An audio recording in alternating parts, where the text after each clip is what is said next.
Hello అండి, నేను మీ గాయత్రి. మన సంప్రదాయం ప్రకారం దీపానికి ఎంతో ప్రాముఖ్యత ఉంది. ఇంట్లో దీపపు కాంతి వెలుగు ఉన్నంత వరకు ఎటువంటి చెడు జరగదని మన నమ్మకం. అటువంటి దీపాల వరుసనే దీపావళి అంటాం. హిందువుల పండుగలలో దీపావళి ప్రత్యేకతమైనది. ఆశ్వయుజ అమావాస్య రోజునే దీపావళి పండుగ జరుపుకుంటాం.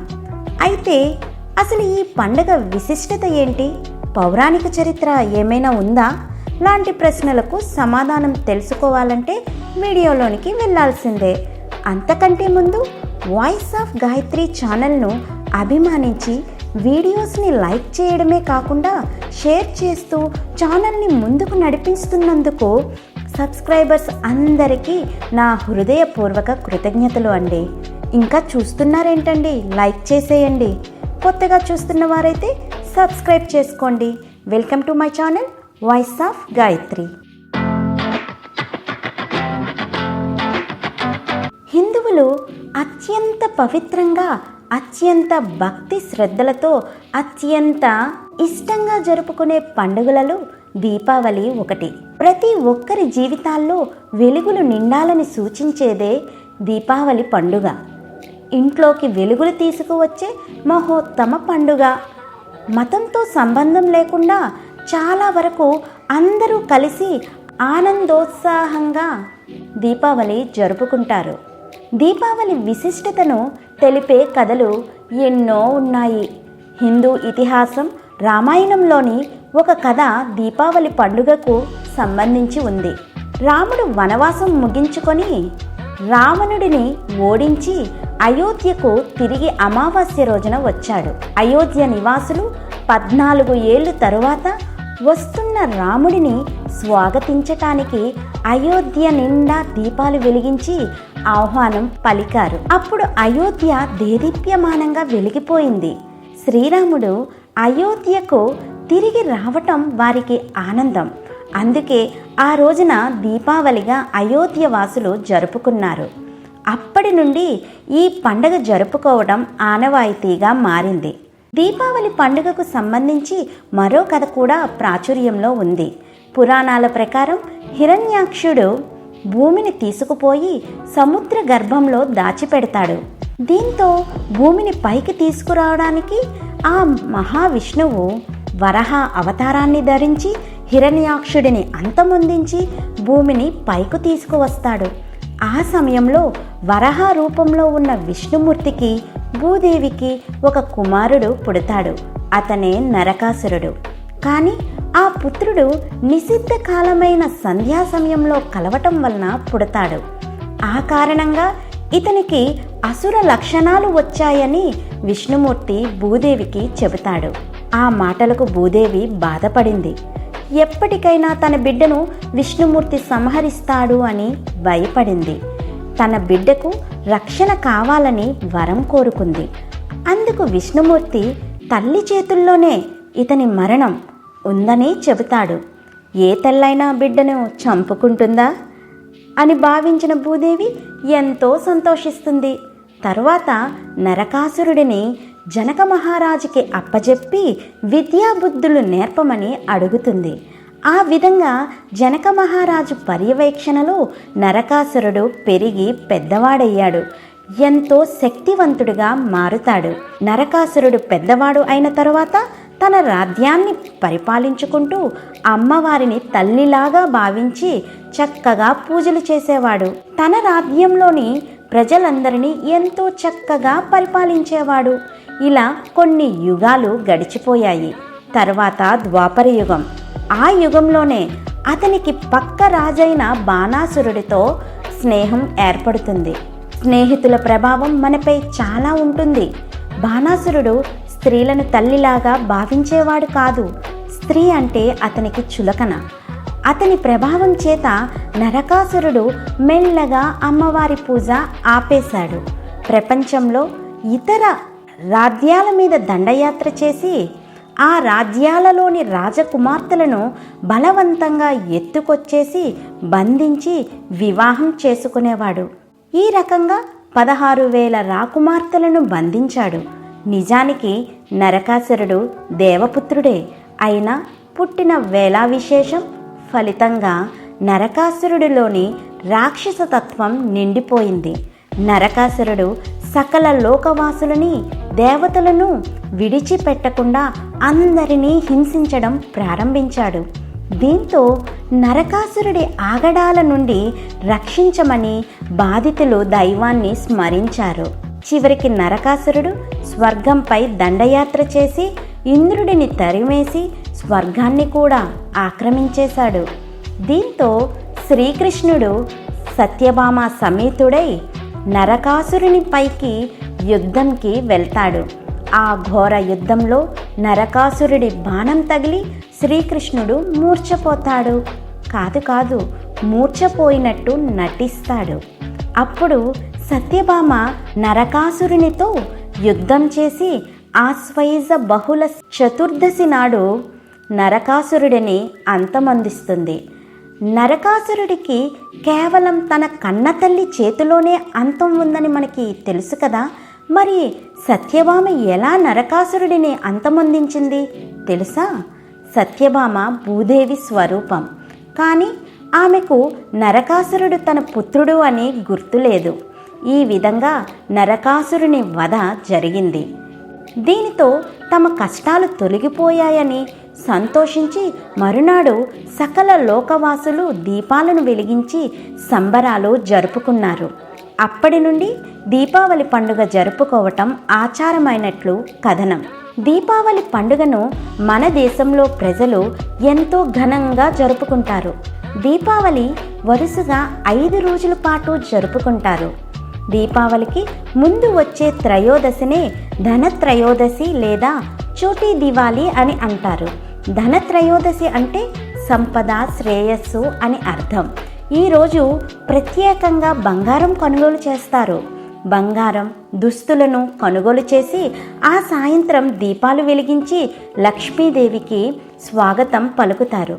మహిళలు అందమైన రంగవల్లికలు వేసి భక్తి గీతాలు పాడుకుంటూ నైవేద్యం సమర్పించి మంగళహారతి ఇస్తారు. ఇలా చేయడం వల్ల ఆ ఇంట్లో లక్ష్మీదేవి కొలువుండి సిరి సంపదలతో తులతూగుతారని నమ్మకం.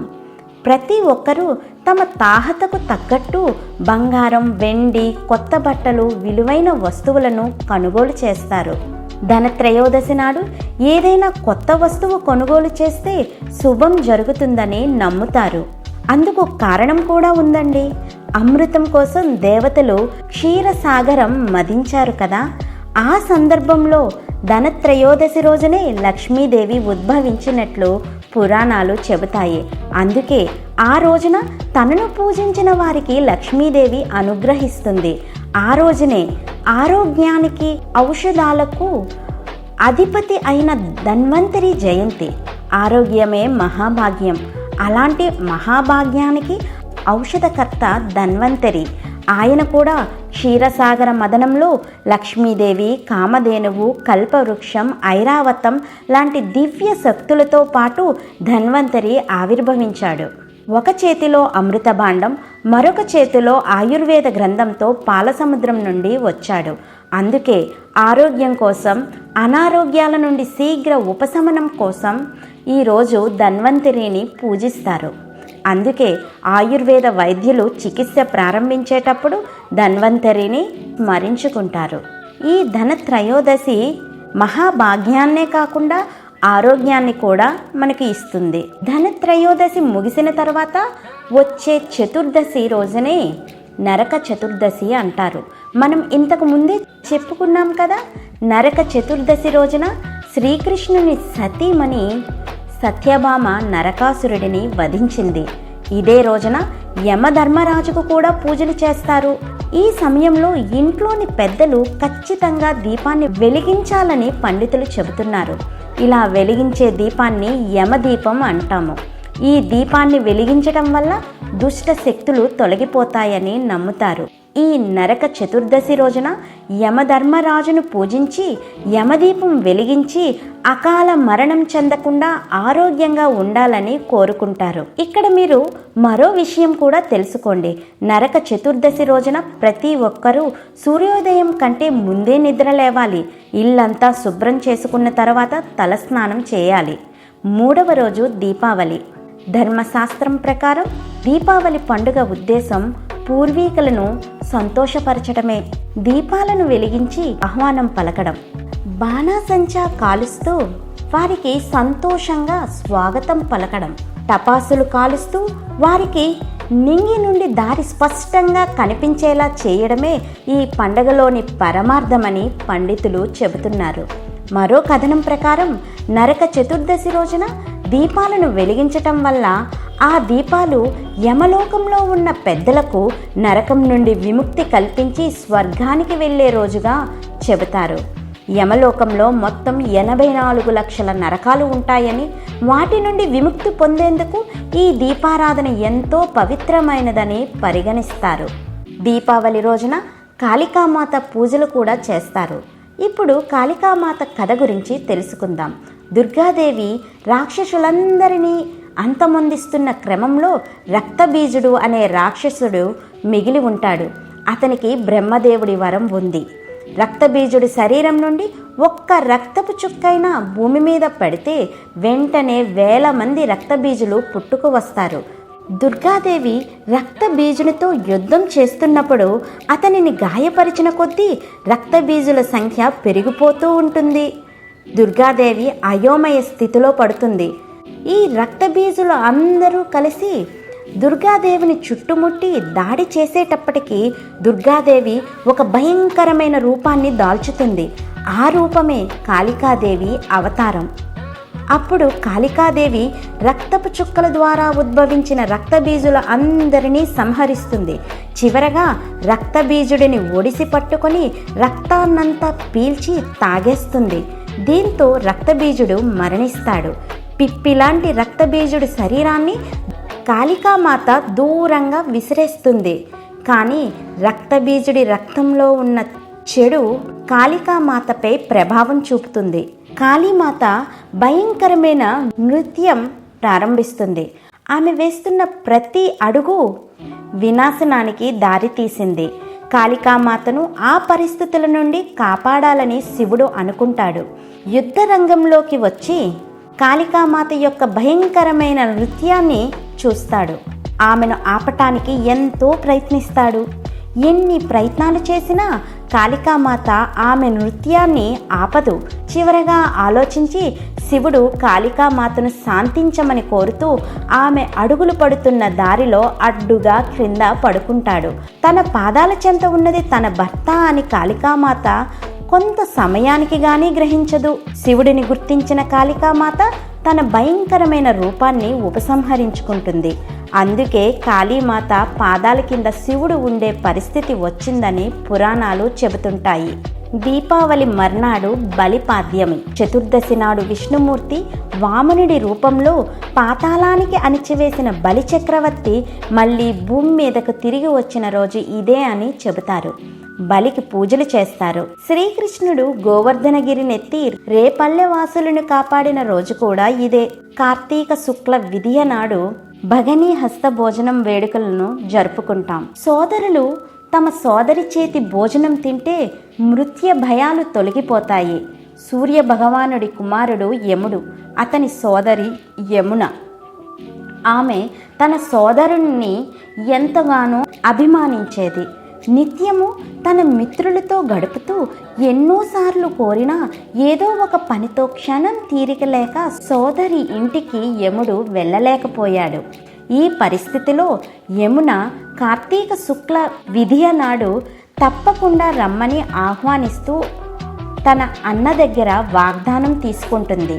దీనికి యముడు, నన్ను ఎవరూ ఇంటికి పిలవరు, అయినా నా ఆడపడుచు స్వయంగా సాదరంగా ఆహ్వానించింది కనుక వెళ్ళి తీరాలి అని నిర్ణయించుకొని వెళ్ళాడు. అలా వచ్చిన సోదరుడిని చూసి సంతోషించి స్వయంగా వండిన పదార్థాలను ప్రేమతో కొసరి కొసరి వడ్డించింది. సోదరి ఆతిథ్యానికి సంతోషించిన యముడు ఆమెను వరం కోరుకోమన్నాడు. ఏటా ఇదే విధంగా వచ్చి తన ఇంట విందు స్వీకరించమని కోరింది. సోదరీ సోదరుల మధ్య ఆప్యాయతకు ఈ పర్వదినం ఆదర్శంగా నిలుస్తుంది. ఈ విధంగా దీపావళి పండుగ 5 రోజులతో ముగుస్తుంది. దీపావళి వెనుక ఉన్న కథలను గురించి తెలుసుకున్నాం కదా. ఈ దీపావళి కేవలం పండుగ కాదు, ఓ ఆధ్యాత్మిక అనుభవం. ఈ పండగను చంద్రుడు లేని రాత్రిలో జరుపుకుంటాం, కానీ ఆ రాత్రి ఇతర రాత్రుల కంటే ప్రకాశవంతంగా కనిపిస్తుంది. అదే విషయం మనకి కూడా వర్తిస్తుంది. మనమందరం అజ్ఞాన ప్రపంచంలో జీవిస్తున్నాం. నిజమైన జ్ఞానం లేనప్పుడు మన హృదయాలు చంద్రుడు లేని రాత్రిలా చీకటిగా ఉంటాయి. దానిని వెలిగించాలంటే మనకు జ్ఞానం అనే వెలుగు రావాలి. మనమందరం మనసు విప్పి కులం మతం అనే తేడా లేకుండా మనుషులందరినీ ఒకేలా భావించాలి. ఈ జ్ఞానం మన మార్గాన్ని ప్రకాశవంతం చేస్తుంది. ఈ దీపావళికి మీరు పాజిటివ్ థాట్స్ని స్వాగతించాలని, నెగిటివ్ థాట్స్ అన్నీ మీ మెదడు నుండి పంపించేయాలని కోరుకుంటున్నాను. అయితే అసలు విషయానికి వస్తాను. పిల్లలు, మీకోసమే చెప్తున్నాను. దీపావళి రోజు ఇళ్ల ముందు దీపాలు, రంగురంగుల విద్యుత్ కాంతులు, టపాసుల శబ్దాలతో మనం చేసుకున్న సంబరాలు అంబరాన్ని అంటుతాయి. ఈ టపాసుల మోత లేకపోతే పండగ చేసుకున్నట్లే ఉండదు కదా. ఈ టపాసుల శబ్దాలు, పొగ కారణంగా పర్యావరణం పైనే కాకుండా మన ఆరోగ్యం పైన కూడా ఎన్నో చెడు ప్రభావాలు ఉంటాయి. మనం ఈ టపాసుల కోసం ఎన్నో వేలు ఖర్చు పెడుతుంటాం, కానీ ఆ క్రాకర్స్ కారణంగా గాలిలో కాలుష్య కారకాలు పెరుగుతాయి, పర్యావరణాన్ని నాశనం చేస్తాయి. ముఖ్యంగా ఈ అతి శబ్దాలకు ఎన్నో మూగజీవులు భయాందోళనకు గురై ప్రాణాలు విడుస్తున్నాయి. కాబట్టి పెద్ద శబ్దాలు చేసే టపాసులని కాల్చకుండా ఉండటమే ఉత్తమం. ఈ టపాసులు ఆరోగ్యానికి కూడా హాని కలిగిస్తాయి. దీపావళి రోజున ఆ విషవాయువులను పీల్చటం వలన చాలామందిలో దగ్గు, ముక్కు కారడం వంటి చికాకులు ఏర్పడతాయి. కొంతమందిలో అయితే ఊపిరాడక ఇబ్బంది పడతారు. మరికొంతమంది ఎలర్జీ, దురదలతో బాధపడతారు. ముఖ్యంగా పిల్లలు, గర్భిణీ స్త్రీలు, పేషెంట్స్ ఈ శబ్దం కారణంగా తలనొప్పి, తల తిరగటం వంటి సమస్యలు ఎదుర్కొంటున్నారు. కాల్చేటప్పుడు గాయాలవుతుంటాయి. అందుకే మనం కొన్ని జాగ్రత్తలు పాటించాలి. కాలిన ప్రాంతాన్ని చల్లటి నీటిలో పెట్టాలి. ప్రమాదాలకు ఆస్కారం ఎక్కువ ఉంటుంది. చెట్లు, వైర్లు ఉన్న ప్లేసుల్లో రాకెట్లను కాల్చొద్దు. పేలని క్రాకర్స్ దగ్గరికి వెళ్ళి పరీక్షించొద్దు. రోడ్డుపై క్రాకర్స్ పేల్చొద్దు. క్రాకర్స్ను వెలిగించేటప్పుడు మీ ముఖాన్ని దానికి దూరంగా ఉంచండి. చిన్నపిల్లలకు క్రాకర్స్ ఇవ్వద్దు. రద్దీగా ఉండే ప్రదేశాల్లో, ఇరుకైన దారుల్లో, ఇంటి లోపల క్రాకర్స్ని కాల్చొద్దు. పిల్లలందరూ కేరింతలు కొడుతూ సరదాగా జరుపుకునే దీపావళి రోజున కొద్దిపాటి జాగ్రత్తలు తీసుకుంటే ఈ పండుగ జీవితకాలం ఒక మాధుర్యంగా మిగిలిపోతుంది. ఈ దీపావళికి మనం ఒక్కొక్క దీపాన్ని వెలిగిస్తూ మనలో ఒక్కొక్క మార్పుని సాధించుకుంటూ గొప్ప జీవితాన్ని నిర్మించుకునే మార్గం వైపు అడుగులు వేద్దాం. ఈ దీపావళి మీకు అష్టైశ్వర్యాలు, సుఖ సంతోషాలు, సరికొత్త వెలుగులతో మీ జీవితం ప్రకాశించాలని మనసారా కోరుకుంటూ మీకు, మీ కుటుంబ సభ్యులకు దీపావళి శుభాకాంక్షలు. ఈ వీడియో మీకు నచ్చినట్లయితే లైక్ చేయండి. కామెంట్ సెక్షన్లో మీ అభిప్రాయాన్ని తెలియజేయండి. మీ ఫ్యామిలీ అండ్ ఫ్రెండ్స్కు వీడియోను షేర్ చేయండి. చివరగా మరిన్ని వీడియోల కోసం సబ్స్క్రైబ్ చేసి పక్కనే ఉన్న బెల్ ఐకాన్ని ట్యాప్ చేయండి. Thank you.